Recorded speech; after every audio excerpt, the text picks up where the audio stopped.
What's up, everybody? I want to tell you about Anchor. If you haven't heard about Anchor by Spotify, it's one of the easiest ways to make a podcast with everything you need all in one place. Let me explain. Anchor has tools that allow you to record and edit your podcast right from your phone or computer. When hosting Anchor on Anchor, you can distribute your podcast on listening platforms like Spotify, Apple Podcasts, and more. It's everything you need to make a podcast in one place. And best of all, Anchor is totally free. So download Anchor, the app, or go to anchor.fm to get started. And I'm a veteran, so let's hear some more military cadences.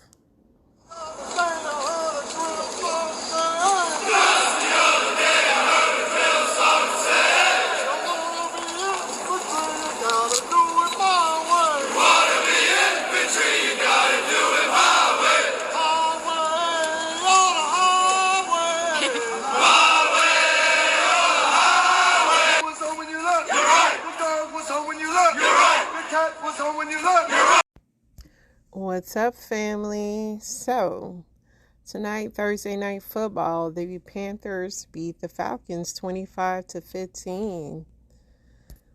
That is shocking for the Dirty Birds. Excuse me. Okay.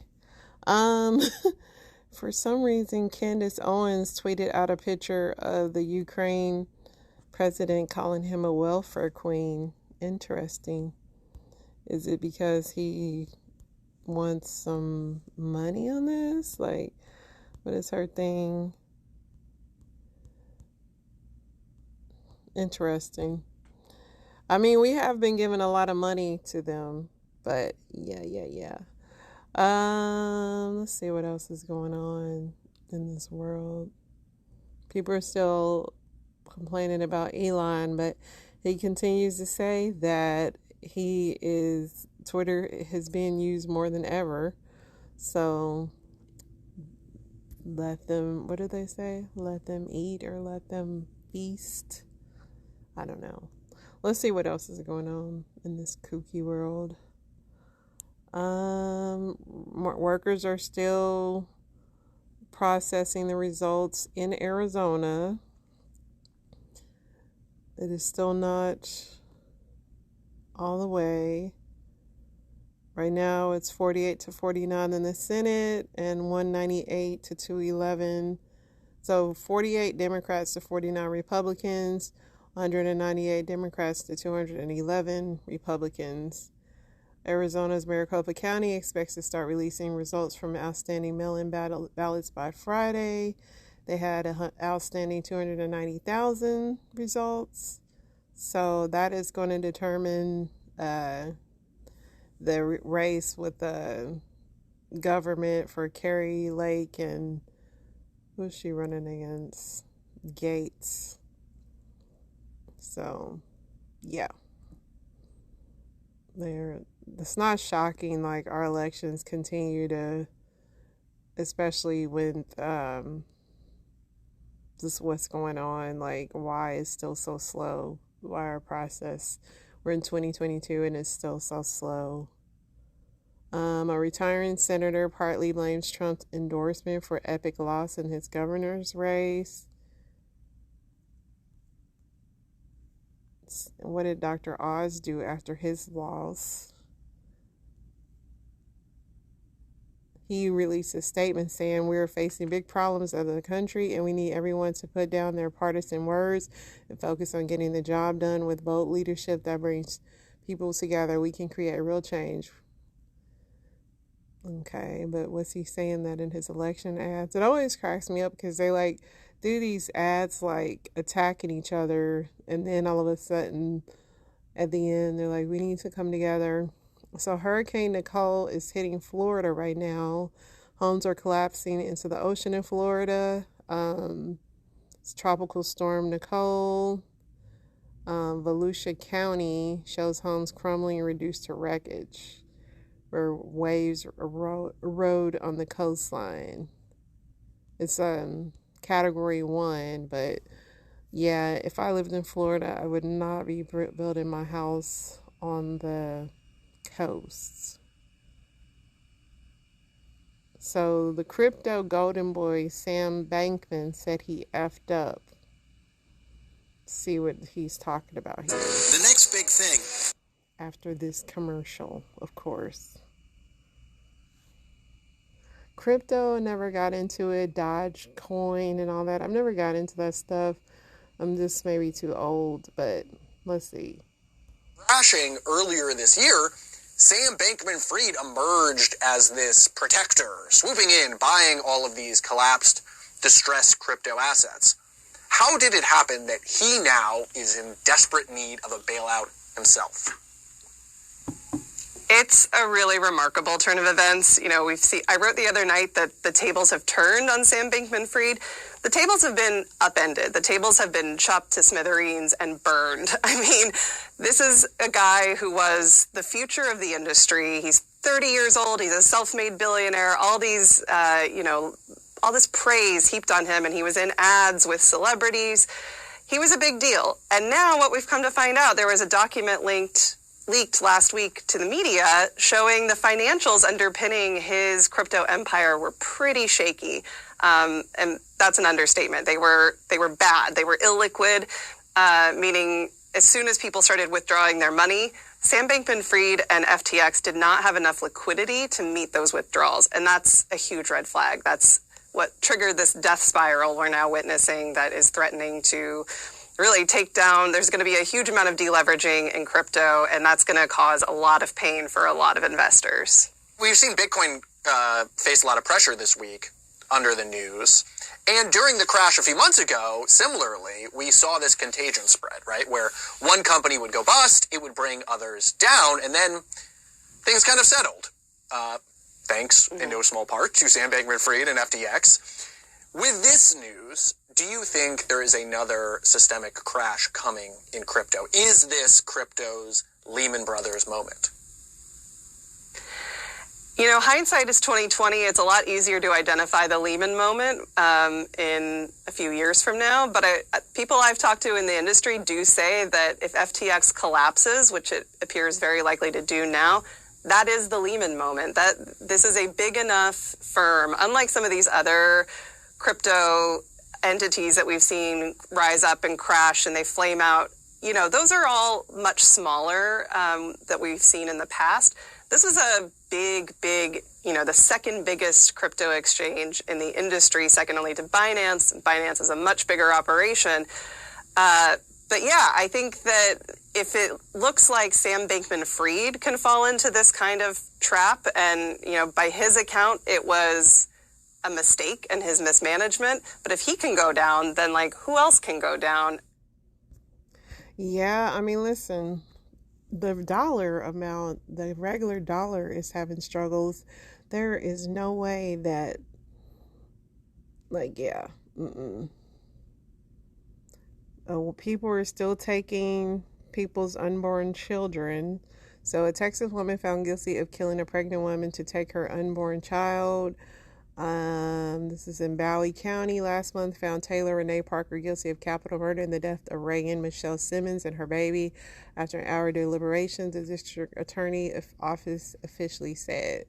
On the record show the jury handed down a death sentence according to probable cause affidavit. She told her boyfriend and others she was pregnant, held a gender reveal and everything. See, this is what I mean. And I talked about this on one of my other podcasts. When women lie about pregnancy, it's very dangerous, because that means they will do anything to make that come true. The same morning, police in New Boston, Texas, west of Texarkana, received a 911 call from a woman who reported someone had killed her daughter. The affidavit said responding officers found Simmons, who they learned had been 34 weeks pregnant, with a large cut along her abdomen and her baby no longer in her womb. Texas state troopers conducted a traffic stop of a car that morning and found Parker holding a baby in her lap. The umbilical cord was still connected to the infant, which appeared to be coming out of the female's pants. Oh my gosh, as if she gave birth. Parker and the baby were taken to the hospital in wherever this place is, where the staff determined Parker had not given birth. Parker then admitted to being in a physical altercation with the victim and abducting the unborn baby from the victim's body. Parker caused the death of Simmons and her baby. Oh, wow, the baby died due to the inability to provide necessary care to the child. With her death sentence, Parker becomes one of the 7 women on death row. Wow.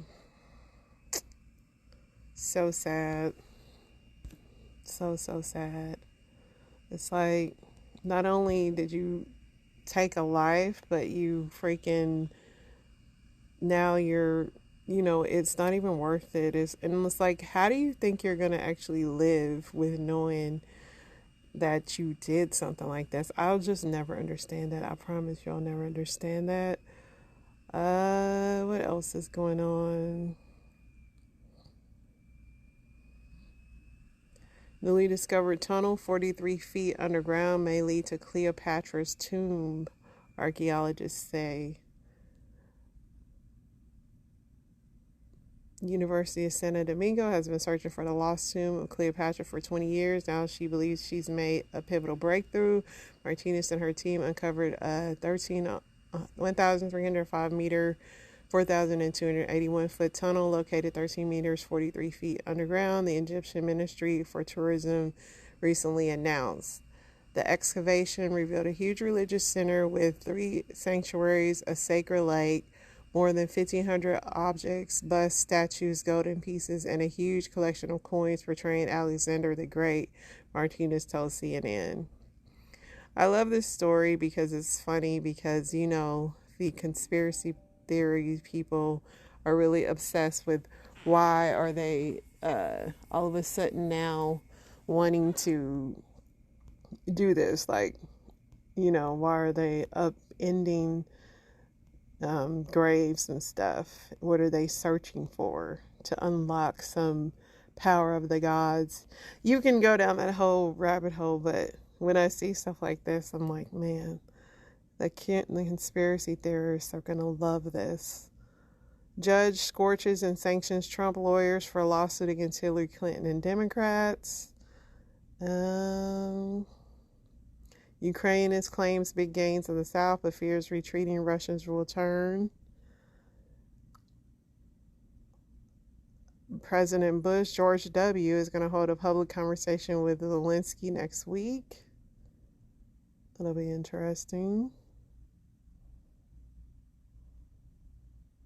Twitter executives are still quitting.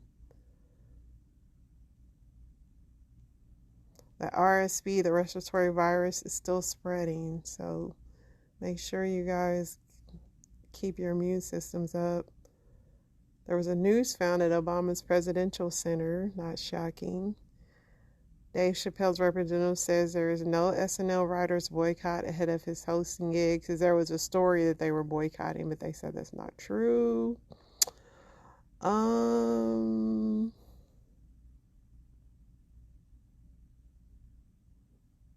I think that's all that I really want to talk about in the news. That pregnancy story was kind of effed up, right? Let's get into some stories. Let's see what we got here. A cop, not a detective? Detective, yeah. I'm a lieutenant. Oh, okay. Gotcha. So you're excited? Yeah, I'm pretty excited. Are you excited? Yeah. So, what do you want to do? Where's your room at? So, Lieutenant, What's up? what are we investigating tonight? Nothing much. What's your plan here? I just drove down here to And how long was the drive? 5.5 hours. Now, what Wow. would motivate somebody to drive 5.5 hours to come here to this house? I don't know, sir. But you got to know. You're the one who did the driving. I know. Now, you're a lawman. So if you're doing the interview, what would you want to know most? Basically, why was I here? Yeah, why were you here? I'm just lonely. I don't have anybody, and I need somebody to talk to. You knew she was 13. She told you. And I was kind of worried about it. I told her she was 5 years older. I wouldn't mind talking to her, But you kept talking anyway. yeah. You wouldn't know what to do with me. Am I supposed to know what to do with old men? Dang! With me. So this is funny. I know. I'm sorry, sir. It's funny. What do you think should happen to a police officer who gets caught doing something like this? Well, really bad could happen. How long have you been in law enforcement? Just a year now. Explain to me why somebody with apparently so much going on would take that risk. I mean, it doesn't make sense to me. I'm going through a divorce partially. So that makes it okay. No, it's not okay. It'll never be okay. Not for anybody. What do you suppose your chief's going to say about this? He's going to be too happy. Well, there's something you got to know. And it's I'm Chris Hansen with Dateline NBC. And we're doing a story on adults who try to meet young teens online for sex. I apologize. Man, man. All right. He gathers up all his belongings and heads to the door, apparently thinking the worst is over. Because of the possibility that Patterson is armed, an officer acts more quickly than usual, calling out to him as soon as he opens the door. Patterson steps back into the house, and an officer shoots him with a taser gun. Only one probe stays attached, so the taser is unable to shock him and drop him to the ground.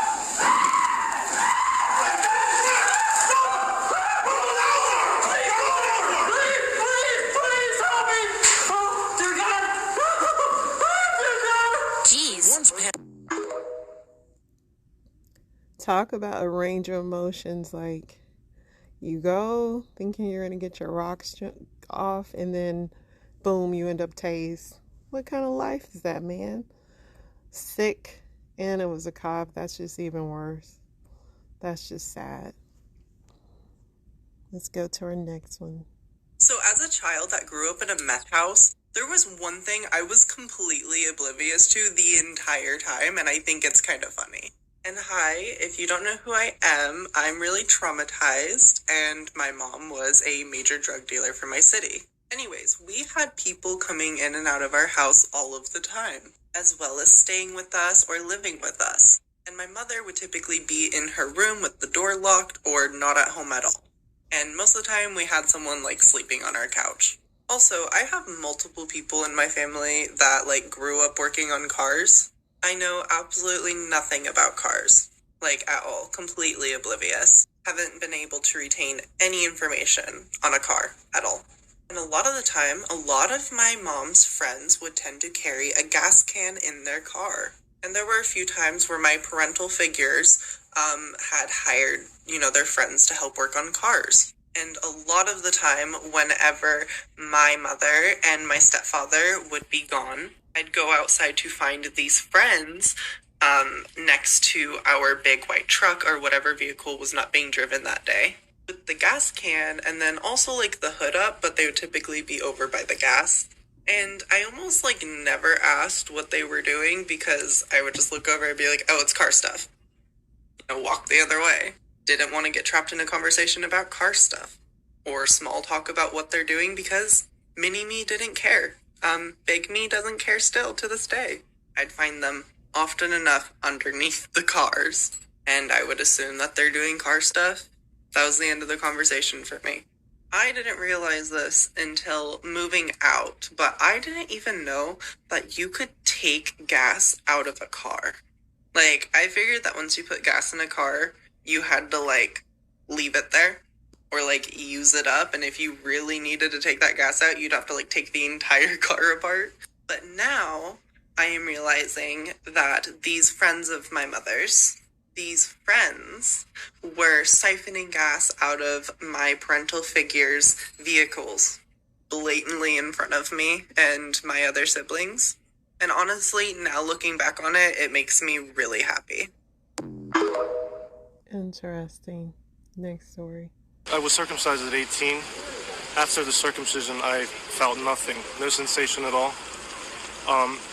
I knew something wasn't right, but I just thought if I waited, everything would go back to normal. So I waited. I was in denial for the longest time. One day it hit me that this was not going to change. So I called the doctor up and told him how upset I was and didn't understand why I had no sensation or feeling left. It was nothing like it was before. He basically told me it was me and cut me off and said he has to go and not to call him again. After that, I got a receipt in the mail saying it's been paid for completely. I didn't pay for it at all. So what I think is they were scared I was going to take legal action, but I didn't know at the time I could, or I would have. It was a very lonely time. People don't research it because they look up to doctors, and a lot of the doctors in America that's the first thing they suggest. They're well circumcised. And just because they don't have it and they were sexually mutilated does not give them the right to do it to other people. The foreskin is what has all the sexual nerves to orgasm. They have the most sensitive nerves. It's like once you cut that, it's basically, that's why circumcised guys have to force it so hard to get an orgasm and an erection. They have to basically need a lot of lube and have to stroke it so hard back and forth. They knew this when they were doing it back, because they tried to prevent masturbation. It's basically the most sensitive part of the penis. 20 to 30,000 nerves in it. And without that, sex can never be the same. But most circumcised guys think what they have is normal, and it's completely not. And if you watch a circumcised guy intact, you could tell the difference in the facial expressions. That's all you have to look at, their facial expressions. I believe that it has a lot to do with why guys have so many issues, too, in this country, why they have to act so extreme, so butch or so feminine. They just don't know. In Europe, they're just relaxed. They're comfortable with their bodies in Europe. The guys in America really aren't, because how can they be when the most important part of the penis was taken from them? Maybe they don't want to believe it, but psychologically, they have to know. So. This is a really interesting topic to me because, mostly in America, boys are circumcised as babies, but if you had it and you lose it, I couldn't imagine. And I know, like, they say, like, oh, circumcision makes it's more clean, it's more hygienically better and everything, but that is interesting because there are a lot of people that aren't uncircumcised. So curious how men feel about that. Men, how do you feel about that? Do you think, like, man, you'll never know, right? Like the guy said, but that's very interesting. Very interesting. I'll ask my husband about that.